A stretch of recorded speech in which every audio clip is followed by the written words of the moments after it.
Yes, good morning mga kaseryoso. This is about the result of the Pulse Asia survey wherein it shows that 74% of the Filipinos oppose or against changing the country's constitution. Yesterday in the press briefing of Representative Janet Garen of 1st District of Iloilo, pinaliwanag niya sa media yung resulta nga nitong latest Pulse Asia survey at kung paano ito ay sinagawa. Hindi rin ako pabor na baguhin nga itong konstitusyon. Dahil sabi nga ng mga eksperto, hindi itong economic provision sa konstitusyon ang dahilan kung bakit naghihirap pa rin ang bansa natin magpasa hanggang ngayon. Naniniwala ako na ito. Well, the quick answer is the bad governance, corruption, and political dynasties that have dominated the Philippines for many years. Yan, dyan ako naniniwala kung bakit naghihirap pa rin ang bansa natin because of bad governance, corruption, and the political dynasty. Pero dahil sa napakagandang pagpapaliwanag nitong ang si Representative Janet Garin, pagdadalawang isip na tuloy ako kung in favor na rin ako dito sa pagbabago ng ating konstitusyon. Panoorin nyo lang at pakinggan itong explanation ni Representative Garin. Napakaganda ng paliwanag niya rito. Panoorin natin, guys. I want to get your take po on the results of the latest Pulse Asia survey on Chacha. It indicated na 74% of Pinoys are opposed dun sa Chacha. Do you find it questionable given na merong Tangery survey, I guess taken at the same time, na nagsabi naman na 52% ang in favor? Your take po. Sa totoo lang, nung natanggap ko yun, nasa chat group nga natin nung media, nagulat ako. I wanted to react but the connectivity in the barangays where I was not good. Yung una, talagang nagulat ako at naisip ko, sa dami at sa tagal ng debate sa Kongreso, bakit naging ganito?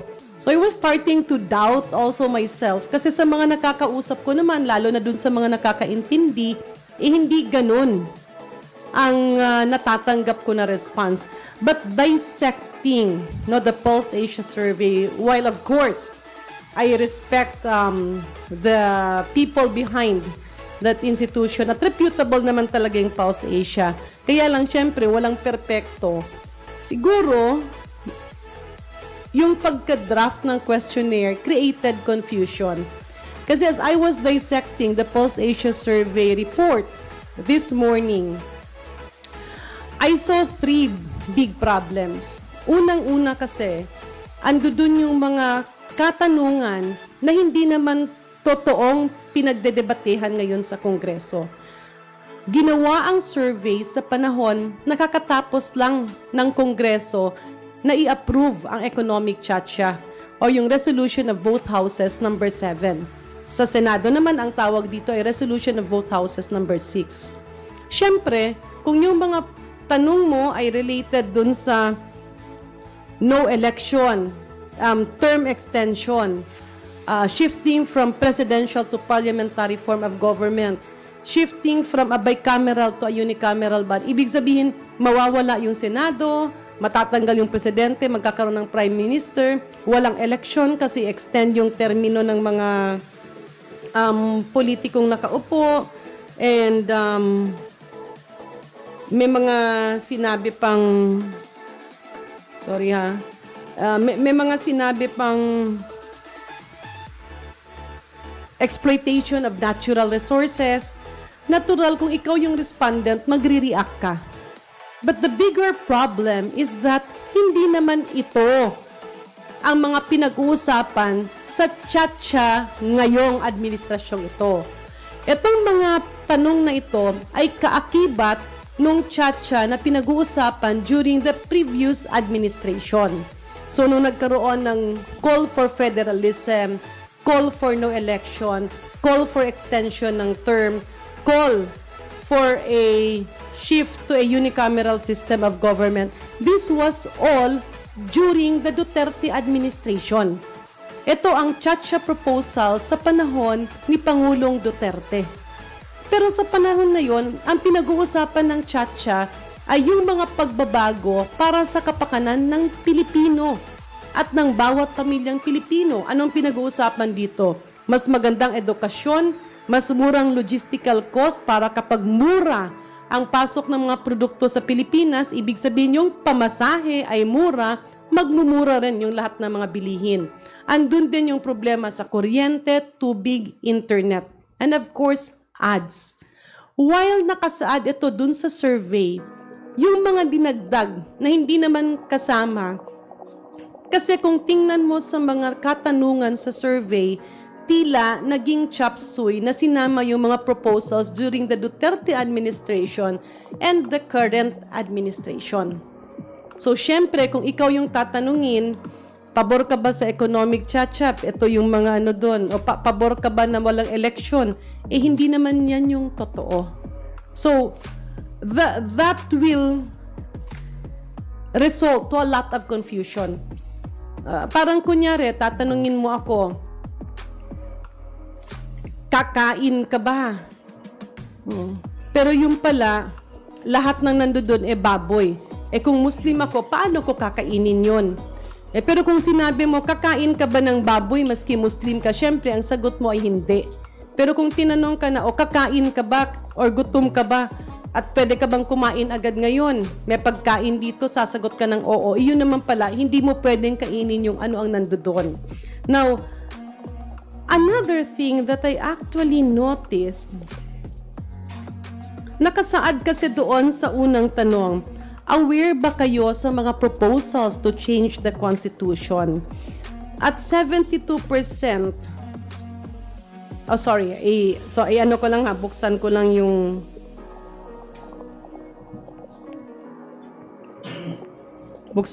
para medyo, ayan.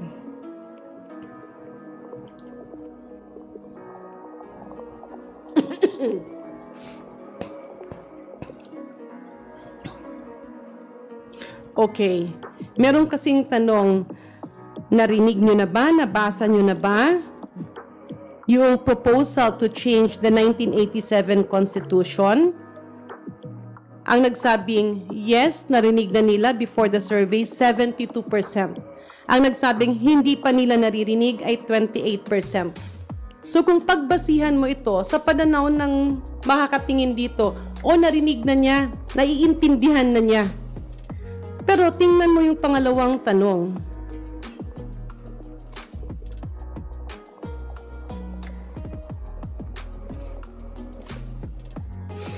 How would you describe, the amount of knowledge you have regarding the 1987 Constitution of the Philippines?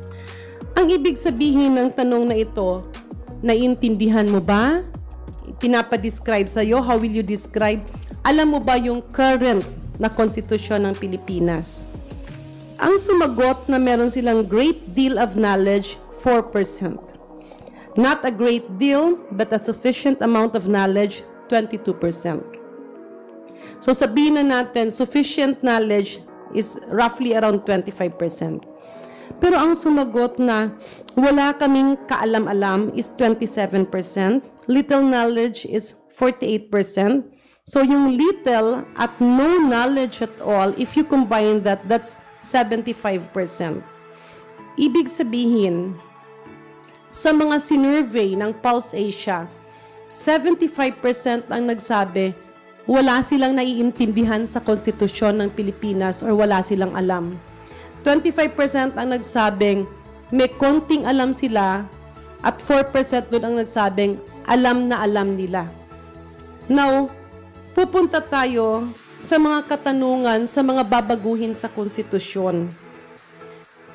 In other words, the subsequent questions should have been asked only to the 25%. Dapat yung mga sumusunod na mga tanong, doon ka lang nagtanong sa 25%. Kasi paano mo ngayon sasagutin yung bagay na hindi mo alam? Example, sasabihin ko, Brother Mar, masakit ba yung tahi nung nanganak ka? Paano niya masasagot yun? Lalaki naman si Brother Mar, hindi siya nanganak at hindi niya naramdaman yung tahi pagkatapos manganak. So, the survey should have focused the questions on those who have knowledge. Kung titingnan mo, gawin natin example. So ngayon tanungin ko kayo. Meron ako ditong vitamins. Kasi masama ang panahon ngayon. Willing nyo bang inumin ito? Pero ang expiry nito was February 2024. So sa inyo lahat dito, sino ba yung gustong uminom ng vitamins na nag-expire noong February 2024? Okay lang? Kung sino yung may gusto. Sino yung ayaw? Ako, Yoko. Oh. Lahat kayo ayaw. Ang reason nyo kasi expired. Kung ako ang tatanungin nyo bilang doktor, iinumin ko yon. At hindi ako takot na inumin ang vitamins na nag-expire noong February. Bakit? Dapat kasi ang unang tanong, naiintindihan nyo ba anong ibig sabihin ng expiry ng gamot? So kung tanungin nyo ko kayo, ano bang ibig sabihin ng expiry ng gamot? Expiration date, hindi na pwedeng magamit? Hindi po yun ang ibig sabihin. Ang gamot, pag nakalagay ang expiration date, ang ibig sabihin ng expiration date, kasi ginawang batas yun sa manufacturer. Ano ang maximum na